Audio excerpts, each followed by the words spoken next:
Asia cup 2025 खत्म हो गया, लेकिन क्या वाकई कहानी वहीं खत्म हुई? नहीं, असल कहानी तो इसके बाद शुरू हुई। फाइनल के दिन का मंजर याद करें। स्टेडियम खचाखच भरा हुआ था, तमाशाई नारे लगा रहे थे, रोशनियों से मैदान जगमगा रहा था और सबकी नजरें एक ही लम्हे पर टिकी हुई थी, ट्रॉफी प्रेजेंटेशन। भारत ने पूरे टूर्नामेंट में शानदार कारकर्दगी दिखाई, एक मैच भी नहीं हारा और सबको अंदाजा था कि वो फाइनल मैच जीते जा रहे हैं और वो जीत गए। लेकिन ट्रॉफी जीतने के बाद जो कुछ हुआ वो सबको हैरान कर गया। जैसे ही भारतीय टीम स्टेज पर आई, फिजा में एक गैर मामूली संजीदगी छा गई। वो खुशी जो आम तौर पर किसी चैंपियन टीम के चेहरों पर होती है, जो कहीं नजर नहीं आ रही थी। क्या आपने वो लम्हा देखा था? हाथ मिलाने के बजाय नजर फेरना, रस्मी मुस्कुराहटें और एक अजीब सी बेदिली, या आखिर हुआ क्या था? ये मंजर दुनिया भर में वायरल हो गया। सोशल मीडिया पर कोई अपने अंदाज में इसकी तशरीह कर रहा था। कुछ ने कहा ये सियासत का असर है, कुछ ने कहा ये अना का मामला है, लेकिन सबसे अहम आवाज़ आई एक ऐसे शख्स की जिसकी बात को दुनियाई क्रिकेट में संजीदगी से लिया जाता है। जी हाँ, साबिक जनूबी अफ्रीका कप्तान एबी डिविलियर्स। वो एबी डिविलियर्स जो अपनी शानदार बैटिंग, खेल के मस्बत रवैये और खेल की समझबूझ के लिए मशहूर है। उन्होंने अपने सोशल मीडिया शो पर खुलकर बात की। उनका लहजा संजीदा था, आंखों में अफसोस साफ झलक रहा था। उन्होंने कहा भारत ने इस मौके पर खेल में सियासत को शामिल करके गलत मिसाल कायम की। उन्होंने बताया कि भारतीय टीम इस बात से खुश नहीं थी कि ट्रॉफी उन्हें एसीसी के चेयरमैन मोहसिन नकवी से मिले, और फिर वो जुमला किया जो सबको सोचने पर मजबूर कर गया। मेरे ख्याल में इसका खेल से कोई ताल्लुक नहीं था। सोचे क्या वाकई खेल और सियासत को इस तरह मिलाना दुरुस्त है? क्या एक ट्रॉफी की तकरीब में अना और इख्तलाफात को दिखाना खेल के शायकीन के मुनासिब पैगाम देता है?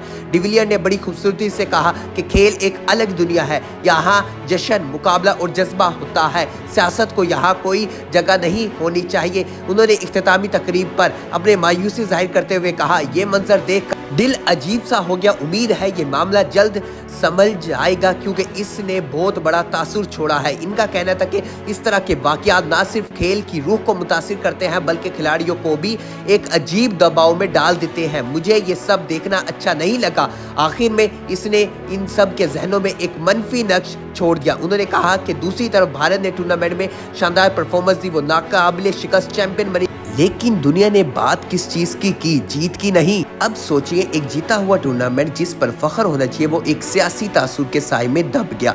क्या ये खिलाड़ियों के साथ इंसाफ है? क्या यह खेल के साथ इंसाफ है? सोशल मीडिया पर हर जगह यही बहस है। कुछ लोगों ने कहा कि सियासी हालात की वजह से ऐसा हुआ, तो क्या सियासी इख्तलाफात खेल के जश्न पर भारी पड़ सकते हैं? कुछ ने कहा कि खिलाड़ियों को अलग रहना चाहिए, सियासतदानों को नहीं। इस पूरे हंगामे में एबी डिविलियर एक मस्बत रुख दिखाया। उन्होंने कहा कि भारत की टी20 टीम की तारीफ की और कहा कि अगले साल की टी20 वर्ल्ड कप के लिए भारत की तैयारी बहुत मजबूत लग रही है। चलो असल चीज़ पर ध्यान दें, यानी क्रिकेट पर भारत इस वाकई बहुत मजबूत नज़र आ रहा है। इनके पास बेहतरीन टैलेंट है और वो बड़े लम्हात में ज़बरदस्त कारकर्दगी दिखाते हैं। ये जुमला एक अहम पैगाम था। सियासत आ सकती है, जा सकती है, लेकिन खेल हमेशा लोगों को जोड़ने का जरिया बनाता है। तो ये सवाल है, क्या हम खेल को खेल तक रहने देंगे या इसे सियासत का मैदान बना देंगे? क्या आने वाले बड़े यूनिट्स में ऐसी सूरत हाल दोबारा दोहराई जाएगी, या हम इस वाक़े से सीख कर खेल को वाकई वो इज्जत देंगे जिसका वो हकदार है? इसके बाद उन्होंने कहा कि ये जुमला एक अहम पैगाम है। सियासत आ सकती है, जा सकती है, लेकिन खेल हमेशा लोगों को जोड़ने का जरिया बनाता है। तो ये सवाल ये है, क्या हम खेल को खेल तक रहने देंगे या फिर सियासत को सियासत का मैदान बना देंगे? क्या आने वाले यूनिट्स में ऐसी सूरत हाल दोबारा दोहराई जाएगी? क्या हम इस वाक़े से सीख कर खेल को वाकई वो इज्जत देंगे जिसका वो हकदार है? एशिया कप 2025 का ये वाक़या सिर्फ एक ट्रॉफी की तकरीब कहानी नहीं, ये एक सबक है। ये याद दुल्हानी है कि खेल सरहदों को मिटा सकता है, दिलों को जोड़ सकता है और दुनिया को एक कर सकता है। बस शर्त यह है कि हमें इसे सियासत से आलूदा ना होने दे। ये बड़ी इंपॉर्टेंट बात की है एबी डिविलियर जनूबी अफ्रीका के लेजेंड कप्तान की तरफ से, और इन सारी बातों में बड़ा ज़रूरी हमें ये चीज़ें दिखाई देती हैं कि इंडियन टीम ने जिस तरह करके दिखाया है इस पूरे एशिया कप के अंदर वो बिल्कुल सरासर गलत था। इंडियन टीम ने जो बातें कही बिल्कुल गलत नजर आई, और हमने ये भी देखा कि इंडिया के कप्तान सूर्य कुमार यादव जब सूर्य कुमार यादव इंडिया पहुंचे, वहां उनसे किसी मीडिया वाले जर्नलिस्ट ने इंटरव्यू लिया तो उनसे पूछा गया क्यों आपने ट्रॉफी नहीं ली मोहसिन नकवी से।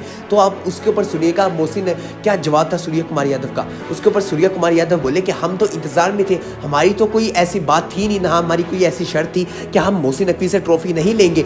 वो आए, वो खड़े रहे, वो ट्रॉफी लेकर चले गए और मेडल्स भी लेकर चले गए। हमने तो ट्रॉफी लेनी थी मोहसिन नकवी से, लेकिन वो चले गए सरासर गलत ग्राउंड के अंदर। और पूरी दुनिया भी इस चीज़ को देखती है और पूरी दुनिया को भी पता है कि किस बात के ऊपर ट्रॉफी नहीं ली। मोहसिन नकवी तो स्टेज के ऊपर मौजूद थे, मोहसिन नकवी तो 45 से 50 मिनट स्टेज के ऊपर मौजूद खड़े रहे सिवाय इस वजह से कि इंडिया टीम आए मुझसे ट्रॉफी लेकर जाए। जब इंडिया टीम को देखा कि इंडिया टीम साथ बैठी हुई है लेकिन ट्रॉफी नहीं लेना चाह रही, तो इसके बाद मोहसिन नकवी ने ट्रॉफी ली और चले गए। जैसा कि आईसीसी के रूल के अंदर हमें नजर आता है, जो कि आईसीसी के रूल है, आईसीसी के रूल के मुताबिक ये है जो एसीसी का चेयरमैन मोहसिन नकवी है वही ट्रॉफी देगा, क्योंकि जो भी जिस भी आप एशिया कप की बात करें या फिर वर्ल्ड कप की बात करें, जो चेयरमैन होगा वही ट्रॉफी देगा, जो कि हमें हमेशा से नजर आया। लेकिन इंडियन टीम ऐसा चाहती नहीं थी, तो फिर इंडियन टीम ने अपने साथ गलत किया और अब वो चाहते हैं कि उन्हें ट्रॉफी भी मिल जाए। अब उनका बीसीसीआई बोर्ड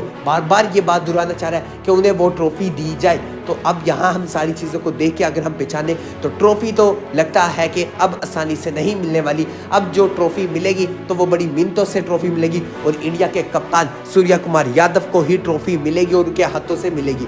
शर्त ये है कि उन्हें आना पड़ेगा एसीसी के दफ्तर और मोहसिन नकवी के पास आना पड़ेगा और मोहसिन नकवी से ट्रॉफी लेकर जानी पड़ेगी। तो वो उनके लिए कितनी बड़ी शर्मिंदगी का बाइस होगा कि वो ट्रॉफी चेयरमैन मोहसिन नकवी से ले, क्योंकि इसके बाद सेकंड ऑप्शन तो हमें बचता हुआ नजर नहीं आ रहा इस सारी सूरत हाल के बाद, जबकि पूरी दुनिया की नज़रों के सामने आ चुका है कि एशिया कप को कितना बर्बाद कर दिया गया है इंडियन टीम की तरफ से। इंडियन टीम का हाथ न मिलाना और फिर प्रेस कॉन्फ्रेंस के अंदर आके ऐसे जवाब देना, तो फिर इंडिया के वाहिद ऐसे कप्तान सूर्य कुमार यादव हैं जिन्होंने ये किया है। इससे पहले विराट कोहली भी थे, रोहित शर्मा भी थे, जिन्होंने बड़ी स्पोर्ट्समैन स्पिरिट का मुजाहरा दिखाया। जब वो पाकिस्तान के खिलाफ अगर मैच जीत भी जाते थे तो वो ज़्यादा ओवर कॉन्फिडेंस नहीं हुआ करते थे, बल्कि वो आते थे, प्लेयर से मिलते थे और प्लेयर से डिस्कशन करते हुए दिखाई नजर आ रहे थे। और यही क्रिकेट की असल मिसाल है और यही क्रिकेट के अंदर होना चाहिए। लेकिन इंडियन प्लेयर ने जो कि इस साल किया है इस एशिया कप के अंदर, वो सबसे अजीब कून था और सबके लिए हैरान कर देने वाला। अब बाकी चीज़ें मेन फैक्टर है